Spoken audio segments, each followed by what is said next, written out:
नमस्ते विद्यार्थियों, मैं भगवान सिंह अजमेर क्लासेज के ऑनलाइन यूट्यूब चैनल में आपका हार्दिक स्वागत करता हूं। विद्यार्थियों, इस वीडियो को आप पूरा देखें और अपने साथियों में से ज़्यादा शेयर करें ताकि उनको फ़ायदा हो सके और इस चैनल को सब्सक्राइब करें। तो आज के करंट अफेयर्स पर चर्चा करते हैं, जिसमें मुख्य रूप से 3 पॉइंट्स पर बात करेंगे। पहला जो पॉइंट है आपके दे रखा है वो है खेल मंत्रालय के द्वारा जिला स्तर पर जो खेलो इंडिया केंद्र स्थापित करने की योजना है उसके बारे में बात करेंगे। और दूसरा जो पॉइंट है आपके वीके पॉल समिति की जो सिफारिशें आई है दिल्ली में अस्पतालों के बारे में, तो उसके बारे में बात करेंगे। और तीसरा जो पॉइंट है आपके टाटा पावर के द्वारा जो महाराष्ट्र में 100 मेगावाट सौर परियोजना की जो परियोजना स्थापित की जा रही है उसके बारे में बात करेंगे। तो पहला है क्वेश्चन, देखिए आप इसमें, दिल्ली के अस्पतालों की दर तय करने के लिए किस की अध्यक्षता में एक उच्च स्तरीय समिति उच्च स्तरीय समिति का गठन किया गया है? तो राइट आंसर है वीके पॉल समिति। विद्यार्थियों, इसके बारे में मैं थोड़ा सा आपको अलग से जानकारी दे देता हूँ। इस बारे में केंद्रीय गृह मंत्री अमित शाह ने नीति आयोग के सदस्य वीके पॉल की अध्यक्षता में एक उच्च स्तरीय समिति का गठन किया था और इस समिति ने दिल्ली के किसी भी अस्पताल में कोविड-19 एकांतवास बेड का शुल्क 8,000 रुपये से 10,000 रुपये और वेंटिलेटर वाले आईसीयू बेड का शुल्क 15,000 रुपये से 18,000 रुपये प्रतिदिन तय करने की सिफारिश की है। और वर्तमान में दिल्ली के निजी अस्पताल कोविड-19 एकांतवास बेड का शुल्क 34,000 से 43,000 रुपया तथा वेंटिलेटर वाले आईसीयू बेड का शुल्क 54,000 रुपये तक वसूल कर रहे हैं। इससे आम लोग परेशान हैं और इसीलिए अब आम आदमी को राहत देने के लिए इस समिति का गठन किया गया और अब इस समिति की सिफारिशों को लागू किया जाएगा। क्योंकि आप देख रहे हो, जैसा अभी मैंने बताया आपको कि वर्तमान में वहाँ पर जो निजी अस्पताल एकांतवास बेड का शुल्क ले रहे हैं 34,000 से 43,000 रुपये तक का, और वेंटिलेटर वाले आईसीयू बेड का जो शुल्क ले रहे हैं 54,000 रुपये तक का ले रहे हैं वहाँ पर शुल्क। तो इस तरह से जनता इतना पैसा नहीं दे सकती, वहाँ पर बहुत ज़्यादा जो है दरें वसूल कर रहे हैं। इसलिए अमित शाह ने ये समिति गठित की नीति आयोग के एक सदस्य वीके पॉल की अध्यक्षता में, और इस समिति ने सिफारिश की है कि यहाँ पर ये दरें जो है लागू की जाए, जिसमें उन्होंने बताया कि एकांतवास बेड का शुल्क जो है 8,000 रुपये से 10,000 रुपये तक लिया जाए, इससे ज़्यादा नहीं। और वेंटिलेटर वाले आईसीयू बेड का शुल्क 15,000 रुपये से 18,000 रुपये तक जो है प्रतिदिन के हिसाब से लिया जा सकता है। ये सिफारिश की है इस समिति ने। तो विद्यार्थियों, क्वेश्चन महत्वपूर्ण है क्योंकि दिल्ली और मुंबई ये जो 2 महानगर हैं जहाँ पर कोरोना महामारी का प्रकोप बहुत ज़्यादा फैल रहा है, तो यहाँ पर इस समिति ने ये सिफारिश की है जिनको कि अब लागू किया जाएगा। तो अगला क्वेश्चन देखिए आप, किस राज्य सरकार ने राज्य के स्थानों के नाम अंग्रेजी से बदलकर अपनी राजभाषा में करने का आदेश वापस ले लिया है? तो राइट आंसर है तमिलनाडु। विद्यार्थियों, तमिलनाडु सरकार ने 1,000 से अधिक वहाँ पर स्थानों को जो है अंग्रेजी से बदलकर उनका नाम तमिल में करने का निर्णय किया था, और परंतु अब वो आदेश वापस ले लिया है, ये कहते हुए कि इसके संदर्भ में विशेषज्ञों से राय ली जाएगी, उसके आधार पर ही फिर इसको वापस जो है आदेश को लागू किया जाएगा और अंग्रेजी से इन नामों को जो है तमिल भाषा में परिवर्तित किया जाएगा। तो अगला क्वेश्चन देखिए आप, इसमें प्रख्यात निर्देशक पटकथा लेखक के.आर. सच्चिदानंदन का 12 जून को निधन हो गया। वे किस फिल्म क्षेत्र से संबंधित थे? तो राइट आंसर है मलयालम। विद्यार्थियों, आपको मालूम होना चाहिए ये के.आर.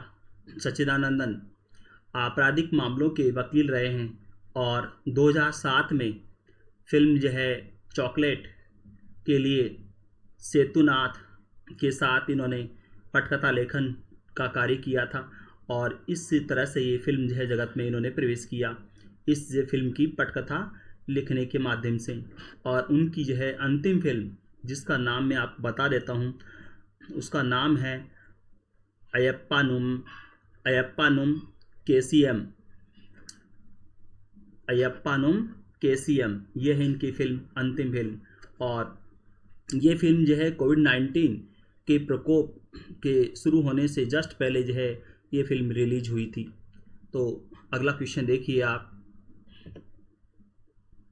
किस राज्य के पारंपरिक चिकित्सा पद्धति के डॉक्टरों ने अपने 2 शोध पत्रों में दावा किया है कि काबासुरा कुडीनीर कोरोना संक्रमण से बचाने में कारगर है? तो राइट आंसर है तमिलनाडु। विद्यार्थियों, ये जो नाम दे रखा है काबासुरा कुडीनीर, ये जो है जड़ी बूटी से बनाया गया काढ़ा है और यहाँ के डॉक्टरों ने ये जो है कोरोना संक्रमित मरीजों को ये काढ़ा दिया और वो ठीक भी हुए। तो इन्होंने अपने शोध पत्रों में इस बात का दावा किया है कि ये जो है कोरोना संक्रमण से बचाने में सक्षम है ये काढ़ा। तो आप इसका नाम याद रखना, काबासुरा कुडीनीर। अगला क्वेश्चन देखिए आप,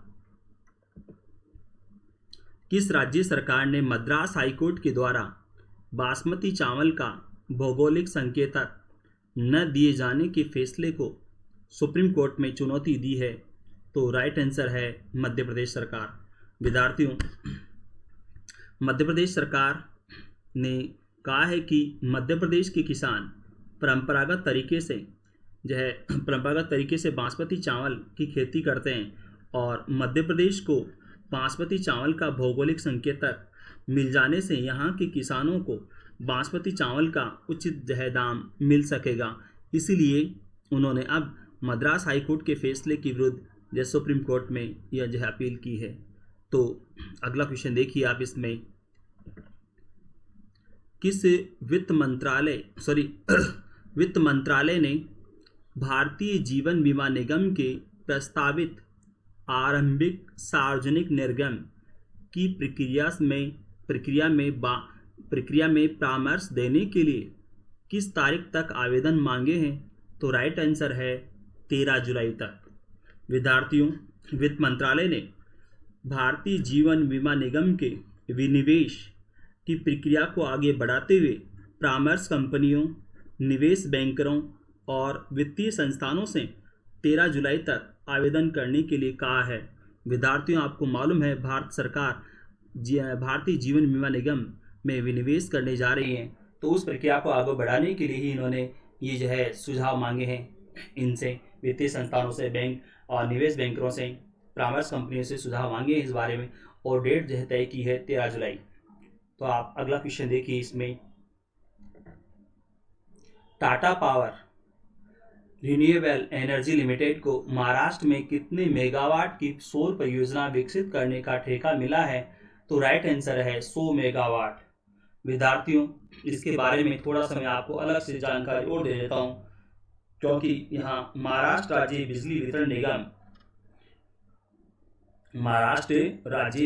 वितरण कंपनी ने टाटा पावर के साथ 25 वर्ष के लिए बिजली खरीद समझौता भी किया है, जो बिजली परियोजना के शुरू होने की तय तिथि से मान्य होगा और परियोजना को इस समझौते की तिथि से 18 महीने के भीतर लागू करना अनिवार्य है। तो विद्यार्थियों, इसमें आप ये बात जरूर ध्यान रखिएगा कि इन्होंने महाराष्ट्र सरकार ने टाटा पावर से 25 साल तक बिजली खरीदने का समझौता भी किया है। दोनों बातें अलग अलग है। तो यहाँ Tata power renewable energy limited ने यहाँ पर 100 मेगावाट सौर परियोजना जो लगाने का यहाँ पर ठेका लिया है, तो इसको जो है पूरा करना है, इस यानी कि यहाँ पर जो प्लांट लगाने का कार्य 18 महीने में पूरा करना है, ये भी आपको ध्यान रखना है। और इसी में जो है तय हुआ है कि महाराष्ट्र सरकार 25 साल तक टाटा पावर से ये बिजली खरीदेगी, ये भी इसी समझौते में है। तो आप इसको भी ध्यान रखिएगा। अगला क्वेश्चन देखिए, इसमें आईसीआईसीआई बैंक ने ICICI Lombard general insurance company में कितने % हिस्सेदारी बेची है? तो राइट आंसर है 3.96% की हिस्सेदारी बेची है आईसीआईसीआई बैंक ने। विद्यार्थियों, मैं आपको इसके बारे में बताऊं, ये आईसीआईसीआई बैंक ने ICICI Lombard general insurance company में 3.96% हिस्सेदारी जो बेची है, वो बेची है 2250 करोड़ रुपए में, 2250 करोड़ रुपए में, यानी कि 2250 करोड़ रुपए में ये हिस्सेदारी बेची है 3.96%। और ये हिस्सेदारी बेचने के बाद अब जो है इस बैंक की, यानी कि आईसीआईसीआई बैंक की हिस्सेदारी इसमें रह गई है 51.9% की। तो आपको ध्यान रखना है, अब इस जो है में, यानी कि ICICI Lombard general insurance company में इस बैंक की हिस्सेदारी जो है वर्तमान में अब रह गई है 51.9%।